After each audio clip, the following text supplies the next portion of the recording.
Good morning, everyone. My name is Eugene Nicandri. I'm chairman of the Audit Committee for the New York Power Authority and Canal Corporation. I'd like to welcome the other members of the committee, Chairman Canal, Trustees Trainer, Belboni, and Vicente, and Trace, are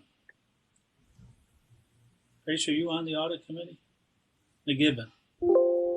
I'd also like to welcome the staff.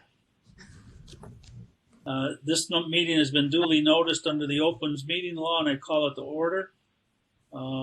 First is the adoption of the agenda for today's meeting. It's been circulated. I'd ask for a motion to adopt that agenda. So moved. Been moved and seconded. All in favor signify by saying aye. Aye. Aye. Motion carries. The agenda is adopted. The first item is a motion to conduct an executive session, and I'd ask for a motion under 105 of the Public Officers Law to conduct an executive session to discuss financial credit history of a particular corporation and matters regarding public safety and security. So moved. It's been moved and seconded. All in favor signify by saying aye. Aye.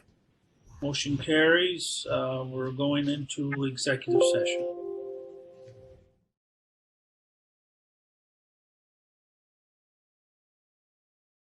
Welcome, everybody, back to open session. Can I have a motion to resume an open session? So moved. Move. Second. Second. All in favor signify by saying aye. Aye. Motion carries. We're back in open session. I'd like to state for the record that no votes were taken during the executive session. Angela, you're up on the discussion. Okay. Well, good morning, trustees, AMC, and NICA staff. I'm glad to be here this morning to give you an update on the 2020 internal audit plan for both NICA and Canal. If we could just go to the next slide.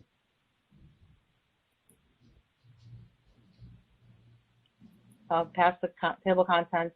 We can get to the slide which says internal audit scorecard. So this is our internal audit scorecard. I know we presented this to you in the March meeting. We've actually done some retooling, refining of some of the metrics here. Basically, it's broken down between the operational excellence bucket and then the value and impact bucket. As you can see, I'm not going to go through each one of these metrics, but we are in the green for majority of the metrics on the operational side. I do want to point out that we are at 41% complete of our plan, and we're tracking to complete by the end of the year. The one metric that we are monitoring is our audit utilization rate. I'm happy to say that given with the COVID pandemic and how it affected all of us, we still were able to maintain our 65% utilization rate that was from March. It's still a little lower than benchmark, but we are still working on 3 key initiatives in internal audit, and that's our GRC automation, our data analytics program build out, as well as our QAIP. So we are still spending a fair amount of time on that. And our plan is over time, as these programs mature or are operationalized, we'll be able to put more hours towards audit and also client support work. If we move on over to the value and impact side of the scorecard, so we have 4 key items here. The first item is basically informational purposes, percentage of high risk observations that we've identified over year over year. The next percentage is high risk observations that we've implemented, and we're in green status for this. This scorecard is as of June 30th, so that's what we're showing here percentage wise. We have 1 left that's due after June 30th on the 2019 side for the high risk implementation, and there are 7 that are due after June 30th for 2020. The next 2 metrics I've worked with EMC and Gil on to fine-tune these. So the percentage of observations implemented by due date is a representation of anything that was original date or anything that had an extended date. So that's what the percentages are showing here, that right now we're we're hitting the mark, but we're being a little conservative here because we do have some items here that are still 2018. So that's why this is in a yellow status. And the next metric below that is a subset of the one above it. It's percentage of observations extended and those that have implemented. Just calling out those that have been extended. We still have 3 that are open and 2 that are open for 2019. We don't have any extensions for 2020 yet. But like I said, these are still yellow because we're monitoring in, all of these areas. Any questions on the scorecard? Anybody? Okay. Okay, Go ahead, then Ange. we can go to the next slide. Okay, so just to let the audit committee know what internal audit has done from a COVID-19 response from a people, process, technology perspective. On the people side, we have successfully implemented work from home protocol, new ways of working. I won't go into each one of these, but just the key items here. We've redeployed resources to special COVID-19 projects at management's request. I've collaborated frequently with other LPPC audit executives. We've leveraged industry information to get sharing ideas on how to deal with the response to COVID and best practices. From a process perspective, the continuation of our agile methodology has allowed us to pivot quickly for projects and allocating resources. We've reprioritized our audit plan, and now we're conducting quarterly reviews on reevaluation. We are performing refresh risk assessments based on new risks that have come to light because of COVID. And we're collaborating with risk management as well, looking at their registry to see the risks that they're identifying. From a technology perspective, we have full use of video conferencing using Microsoft Teams and WebEx. We've also developed an electronic Agile Kanban board, which is managing our audit plan from a portfolio perspective, and then we are doing departmental virtual training. So that's how it's been our response. We can go to the next slide. Sorry, Angela, I did have some questions before we go to the next slide because Sure. I wanted to get, and it's related to the last 2 slides, both the COVID as well as your scorecard. Because as you adjusted for COVID, because everyone, working from home, I did want to get your thoughts on, you've adjusted some of your audit plan, right, as a result of increased changes in processes within the organization that were done in response to COVID and in preparation to addressing COVID concerns, as well as challenges to your team about working from home. Can you give us, and I looked at your utilization rate, while it's, isn't as significant an impact as you might have thought it would be, but also looking at where you've talked about sort of observations that have been identified. Can you help me reconcile or get comforted about how you've approached the changes you've had to make to your audit plan and approach as it was impacted by COVID, and how you're going to make sure that you pick up some of those issues, realizing that your team's working from home, challenged by that, but then there are additional work that you've had to do to address new processes that was brought into your scope because of COVID? Well, I mean, initially when we started working from home, and we've always been set up to work from home, so it was kind of seamless. It was more of, okay, this is now the new way of working, working through Teams, through, video conferencing instead of meeting in person. I think our biggest challenge was trying to get time with management because they were so focused on meeting the challenge of COVID. So that kind of stalled things for a little bit, but then as management was able to get their arms around what needed to be put in place to address COVID, our team started picking up speed on our audit. So we were able to be able to get as much work as possible done. So the second part of your question is, I guess, the changes and how that's going to help us how that's going to affect us going forward. I think because of COVID now, we're really taking a more frequent look at our plan and how to make sure that we are addressing the risks that we should be addressing. And I think that's probably something that we're going to keep in place going forward, not, even post-COVID, that I think we should just, as risks keep emerging through the organization, that's something we should continually look and reassess our plan. I don't know if I'm answering the question, but. You are. It's just making sure that there aren't any, sort of gaps or slippages in terms of your audit plan, what you thought about. We began the year and what you've had to do to accommodate for both new processes that were created to redress COVID and how your team delivered on your auditing in light of COVID. So there's two different issues. So yeah, thank you. Okay. Welcome. Okay, we can go to the next slide. So this is our status on our 2020 audit plan. So at this point, we have 37 projects that are on the plan right now. 15 audit reports have been issued. We have 2 that are in reporting and are expected to be issued within the next 2 weeks. 3 audits from fieldwork, and they are expected to be issued by the end of July or early August. And we're planning for 3 audits right now. And that details in the appendix if you want to take a further look. Any questions related to that? If not, we can go to the next slide. So this is the summary of changes that we've had to make because of COVID. Based on discussions with management and their focus on COVID-19 and the level of priority. So we did take 13 projects off.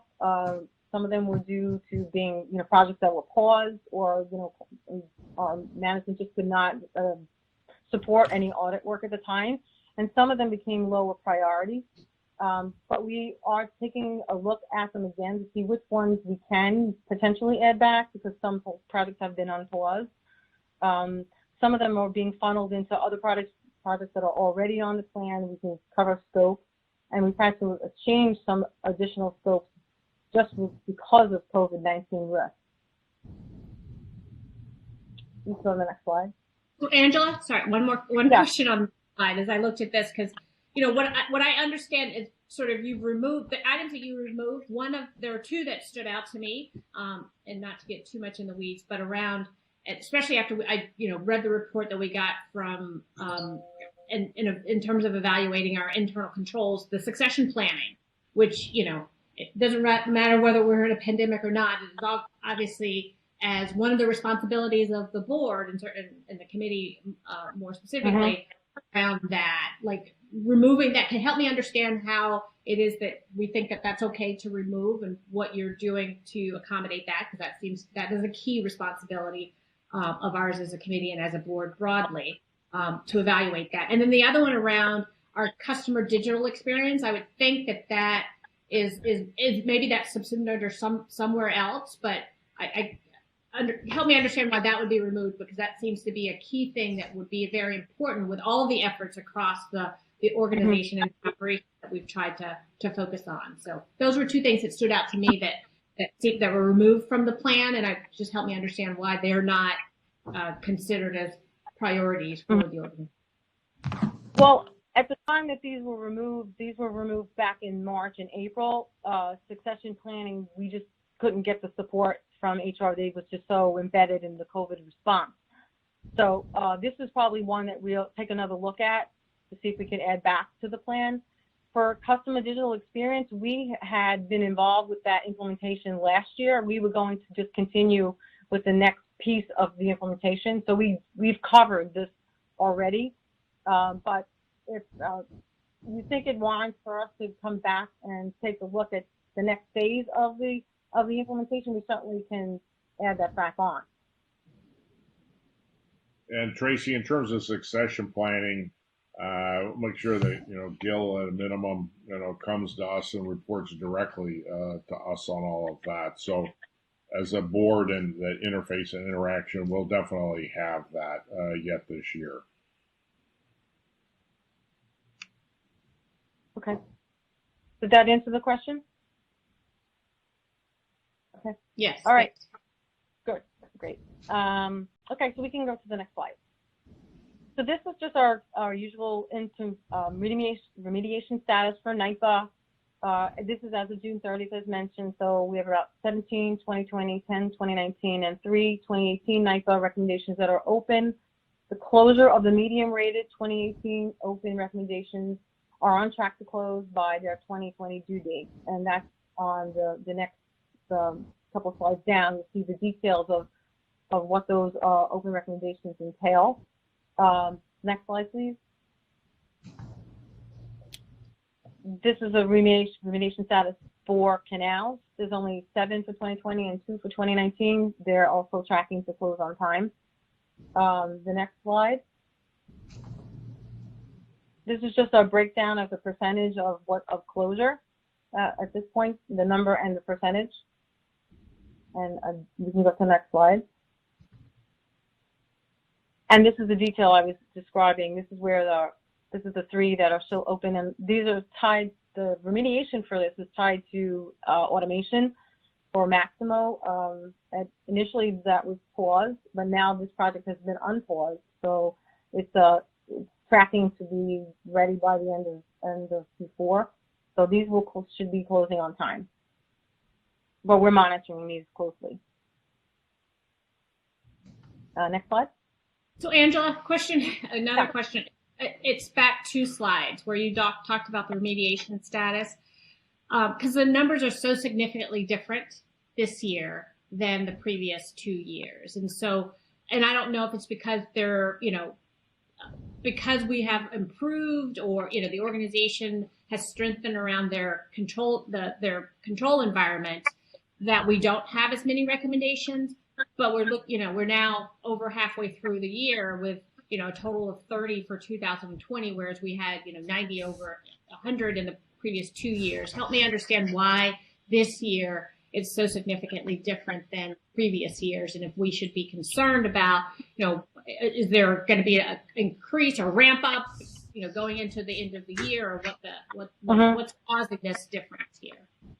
I think it's just, 2019, that's the whole year. That's the total year, and this is just as of the first 6 months. So we also had more audits on our plan in 2019, so we had more observations. But if we add a few more audits back onto the plan, we may see close to the same, or we may not. It all depends on what the risk that we uncover, and any control deficiencies that we may find. I don't know if we can compare year to year yet. So, but did your audit universe change between 2019 and 2020? Because I get it that, No. we have, this is only up until the end of June, so it was half a year. But, is the audit universe significantly reduced from, 2019, 2018, and that's why you'll have fewer recommendations? No. The audit universe stays the same. We started with the same number of audits that we did last year. It was at 50. So, no, that has not changed. But now we're at 37. So and just from doing the math, there may be less observations. So do I get from that our control environment is improving, and that's why there are fewer recommendations? I guess I'm just trying to get at what conclusion I should draw between this lower number 2020 that's not COVID related.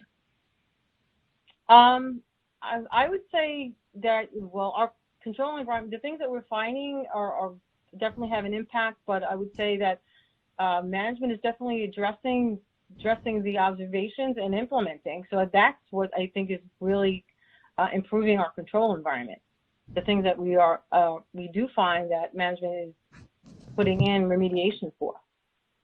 So are you saying, Angela, that's the reason, like in 2018 and 19, we're in the 90 to 100 range, and then 2020, we're in the 30 range?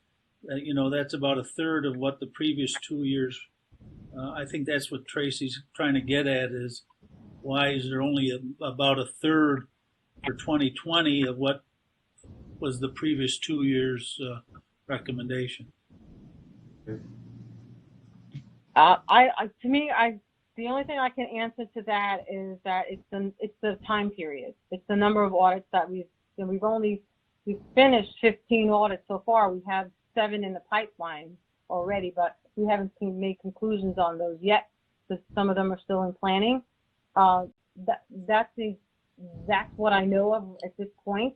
If this bar chart is given to you every month, you should see an increase in the number of recommendations and observations as time goes on, as we're doing more audits.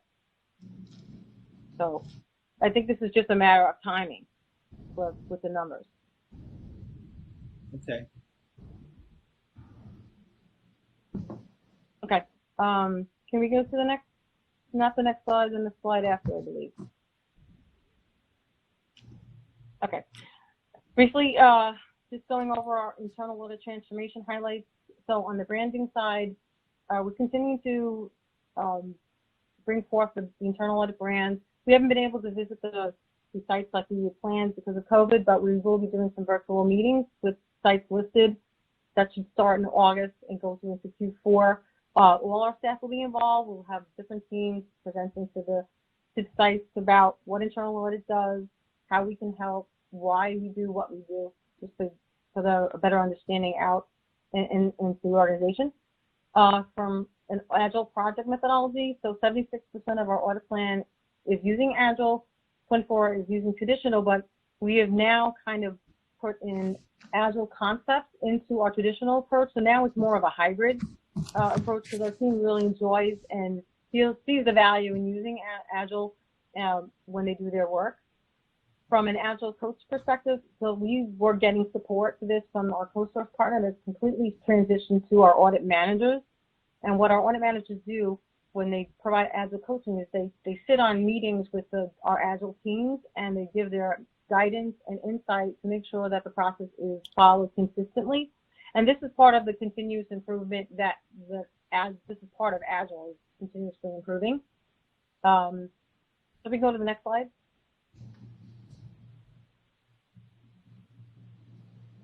Our GRC automation, all our Q2 audits have been executed in GRC. We've configuration for timekeeping and design reporting is in production, and we're fully charging all our hours through GRC and getting reporting out of that.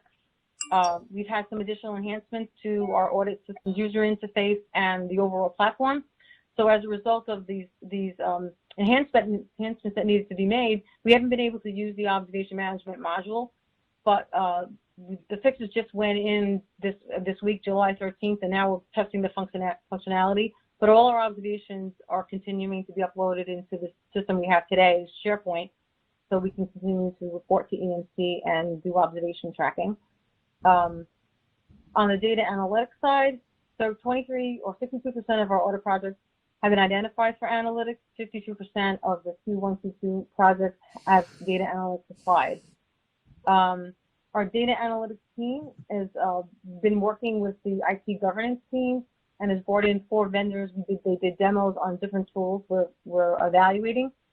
They've worked with us on the procurement piece of this, and now we're working with strategic supply management on an RFP, which will be completed this quarter. Final decision is targeted for Q4, and then onboarding a new tool in 2021.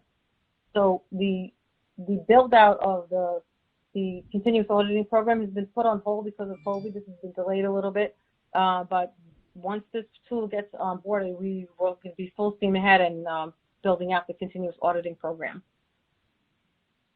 Next slide. So for quality assurance, our QAIP team has been working on our 2019 external assessment recommendations. We're at 83% complete. We'll be complete by the end of the year. Then the next slide is the details of the standards that they had some recommendations on. As part of our QAIP program, we now have started our own annual internal assessments for compliance with the IAA standards, and then our work paper review. That is targeting to be done by the end of August, and once we get the results of that, we will report out to the US committee what the results of that is. On the next 2 slides down is our required communications checklist to the audit committee. These required communications that I have to present to the audit committee as per standard. And then the last piece is just our talent, staff excellence. So we've had some virtual trainings on the electric utility industry, which was held in April. We did a virtual training on the impact of COVID to the electric utility industry, as well as the impact to internal audit functions in June. Our training and development team has created an automated solution in SharePoint to have all our training and development program, which we created last year, to be online. So now staff can go in and pick out a course they want to take. They can look up links to or industry organizations. They can check their CPE hours online. That's going to be rolled out this month. And then our staff is continuing to get certifications to develop our professionalism within the function.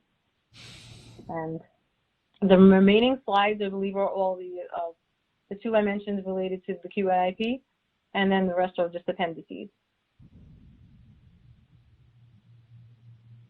And that's my report. Does anybody have any questions? I'd be happy to answer any of the questions you may have. Any questions of Angela? I'm good. Thanks, Angela. Yep. Okay. Thank you very much. Thanks, Ange. Yep. Okay. Appreciate it.